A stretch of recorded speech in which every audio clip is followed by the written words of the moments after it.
Joe Cole on YouTube. How do you harvest yeast from another very hoppy beer? I was under the impression heavily dry hop beers make harvest difficult. And if it's pre-high dry hop, would you negate the benefits of the thiolized yeast?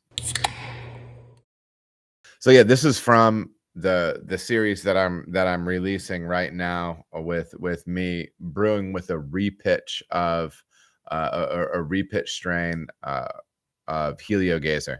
It depends on how you're using it and when those hops are going in. If you're not doing a fermentation dry hop and you are dry hopping like I am by finishing the beer up completely, dropping it down to 58 degrees, getting the yeast off of that beer and then dry hopping, that's how you can do it. I will say this, when I was using a lot of cryo in the Whirlpool, the most amount of cryo I've ever used in the Whirlpool on a 15-barrel kettle, so 17 in the kettle, 17 barrels in the kettle.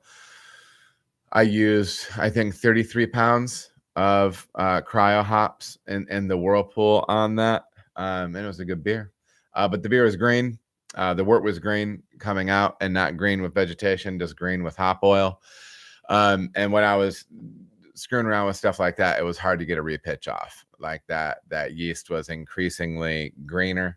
And I felt like it was carrying over. I fermented a non-hop forward beer with a repitch off of something, and I felt like I was getting something a little bit in the back with it that was hop derived from another batch. But that could also be a little bit of paranoia on my part. But yes, it does get harder as you go with that. Yeah, and then it's mentioned if it's pre-dry hop, would it negate the benefits of the thiolized yeast? No, man. I think you're looking earlier in the process when you deep dive on the research on this on Scott Janish's website. There's a great article, research article that he published there in collaboration with Omega, and showing tons of data that if you really want to be taking advantage of what the thiolized strain does. You want to be mash hopping with it. You want to keep green matter out of it later. So like they recommend lower levels of dry hopping. So if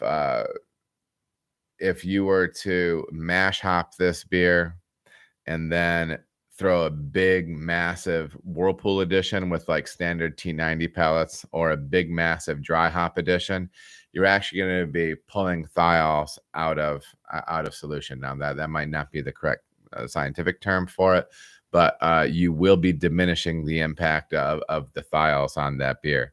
So that thiol unlocking process is happening earlier in the process, and so it would not impact based on how you're dry hopping and things like that. As far as the harvest and whatnot.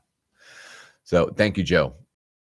All right, everybody, thank you so much for watching. If you feel as if you got any value out of the video, please like and subscribe. There are also other videos that you can watch. They're gonna maybe be over here or over here.